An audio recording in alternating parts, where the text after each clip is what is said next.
any other software. All right, folks, we're ready for our next presentation. So we have Kat and Josh here to present. So I'll go ahead and hand over the stage to them and let them introduce themselves. Cool. So, hi guys. We'll start with a brief introduction. I'm Kat, and this is Josh.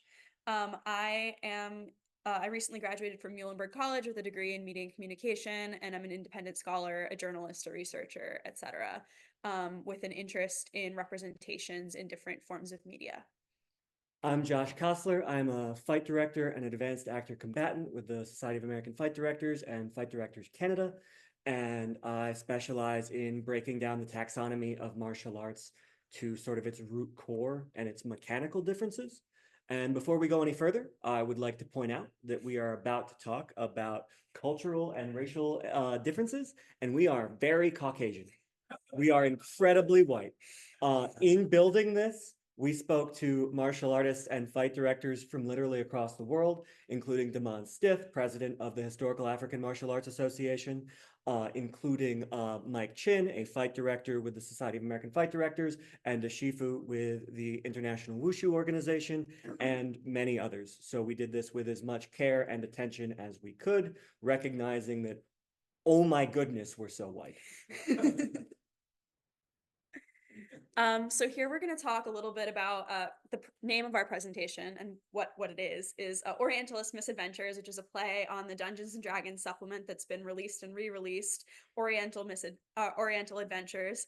And we're looking at specifically the monk class, but we're going to talk a little bit about the history of the game and a couple other things before we get there. So what Orientalism is it's the acceptance of a basic opposition between Eastern and Western cultures. It was coined by Edward Said in the 70s.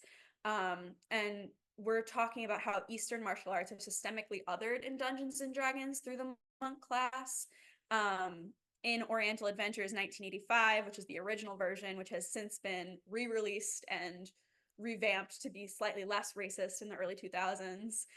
It was explicitly said by Gary Gygax, the originator of Dungeons & Dragons, or one of the creators. A mixture of Occident and Orient was an unsuitable combination for the game's setting. So that's why he said monks didn't work in Western settings originally, but and that's why they released the Oriental Adventures supplement. But there's still, like, as the game has developed, there's still these systemic otherings that we want to talk about. Originally, it was released as a kit. The monk class was a kit. It was an option for the priest class, and we'll get into why that's problematic in its own right.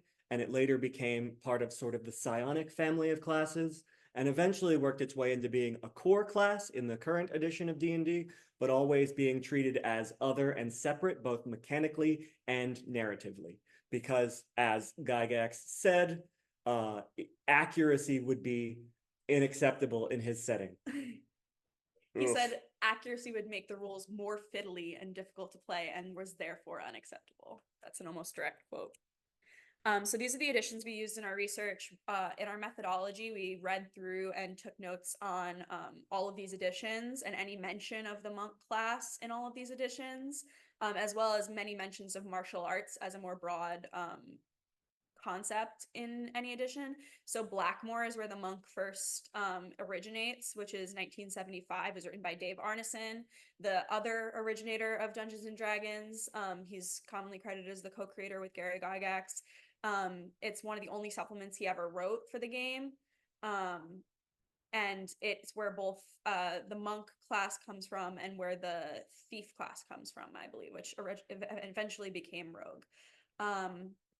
So the Oriental Adventures, 1985, is also heavily leaned upon in this research. Advanced Dungeons & Dragons, 2nd edition, 1989, Complete Priest. You can read the rest for yourself. But basically, we were reading and looking at the differences between the monk class in every edition of Dungeons & Dragons where there has ever been a monk. So that's that. So what is a monk? According to 3rd edition Dungeons & Dragons, which was the first edition to be systematized, that did not pull from other games or other systems or zines written in some dude's basement in the 60s. It was the first system made of a whole piece. A monk is a martial artist whose unarmed strikes hit fast and hard, a master of exotic powers. And the fantasy definitely focuses on not just the pulp fantasy that we see Asian characters exist in like Rift Wars and Conan, and certainly the later Jack Vance series, but also what we now think of as Hong Kong cinema. So we have some key features of the monk that we found in our research of looking at all these different editions. So number one is that the monk pursues personal perfection above all else, above connection to community, above connection to wealth. Personal perfection is the ideal of the Dungeons and Dragons monk. And of course, when we talk about this monk, we're talking specifically about Dungeons and Dragons, not about actual monks or religious figures in any sense of the form. So originally they had to be lawful, which is, or I believe in Advanced Dungeons and Dragons and Blackmoor, they didn't have to be lawful, but in later editions they did have to be lawful, and now they're back to not having to be lawful, but it's often lawful. So we wrote lawful alignment because it has been a feature that they're generally rules following. They don't usually wear armor. I believe in some editions they can, but in most editions they cannot, and they are often unarmed, or their weapons are marked as exotic weapons, which have their own special features and are separate from the specific martial classes or regular commoner weapons or big weapons. So then the use of ki, they have key points, which are used to do a couple of different special features like stunning strike and flurry of blows. Stunning strike can stun a person, basically stop them in their tracks. Flurry of blows means you get more blows per action. So, and Josh is going to talk a little bit about how those are connected to actual martial arts. Sure. So the pursues personal perfection thing doesn't really fit with what we know about any religious structure, right? They're all communal. And specifically, if you're talking about Eastern martial arts, in his book, Iron and Silk, Grandmaster Pan described monasteries as an act of radical community. So the monk's defining feature being this sort of personal aloofness, that machine, as the kids say, don't go burr. As opposed to lawful alignments, these are thousands of martial arts spanning across literal hundreds of years. So ascribing any sort of singular moral fit to them doesn't make the machine work either. As to armor, or often unarmed or exotic weapons, we'll get into the weapons in a moment, but there are many organizations that we would recognize as monk orders, at least mechanically, within the framework of D&D, that did wear armor, that did have shields, that did use quote unquote regular Western weapons. If you look at the manuscript I-33, sort of the basis for our understanding of Western, English and German medieval sword and shield, these were religious figures. They were friars practicing sword and shield in a monastery. For all intents and purposes, they would be monks, if not for being one, Western, and two, using swords that the fighter class covers. So this is a mechanical instance where flavor fails us. As to the use of ki, stunning strike, and flurry of blows, these are separate disciplines that sort of pull from many different martial arts. Qigong is both a martial art and a religion, and the use of ki points, one, does not quite fit with that spirituality, and two, pulls from that, while stunning strike would more pull from iron palm or hungar, or maybe southern mantis, which happens almost 1,000 years later. And things like flurry of blows would exist in Jingyi or Bagua, which are internal Chinese styles and would have never interacted with anything I just described, thousands of miles and hundreds of years apart.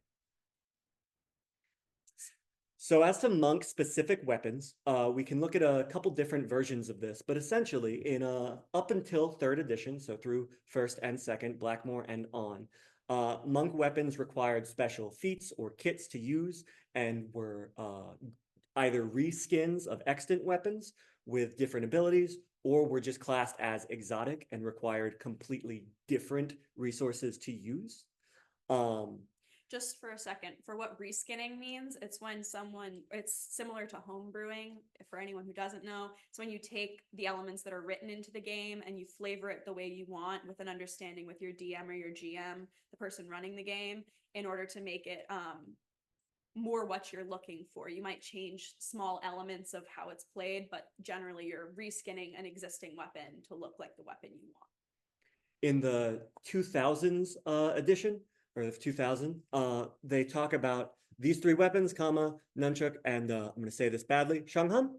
And these weapons are all traditional Japanese weapons and were labeled on a monk in traditional Chinese orange robes. In the 2003 edition, they add two more Japanese weapons with the sai and the shuriken, and quarterstaff, which is an English staff, as a monk weapon, again with the classic orange robe Shaolin monk image. Again, the monk class and monk special weapons are the only weapons in all of the core classes treated this way.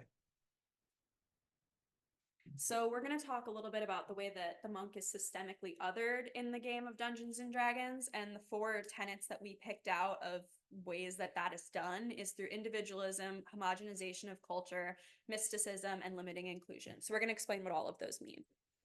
So as for individualism, Josh talked about already a little bit of why that doesn't work, but monks are framed as pursuing personal perfection, which removes martial artists from their community focus. The individual monk, however, is unlikely to care passionately about championing commoners or amassing wealth. She cares for the perfection of her art and thereby her personal perfection. That comes from 3rd edition, which came out in 2000. And it's just an interesting look into how, despite the fact that monks aren't not individual at all, they're, like Josh said, an act of radical community to have a monastery.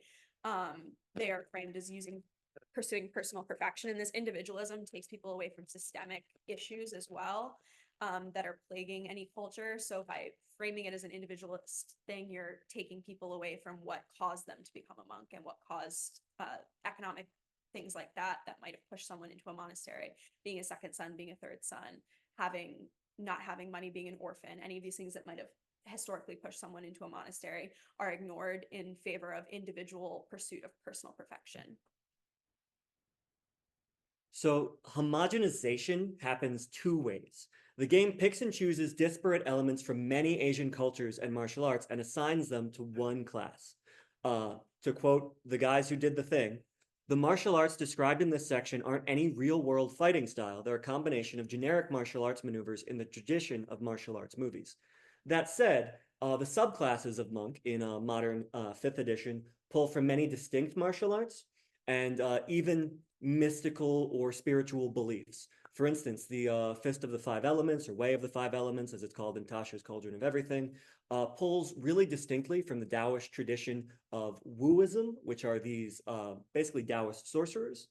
And by pulling from that to be in the monk class, by pulling from stories of samurai to build the Kensai monk subclass, it sort of forces anything that's not Western to be a kind of monk, right? If you look at the Arab Hashashim, which we get the word assassin from, this was a religious order, and they were part of the Way of Darkness or Way of Shadow, which then becomes another monk subclass.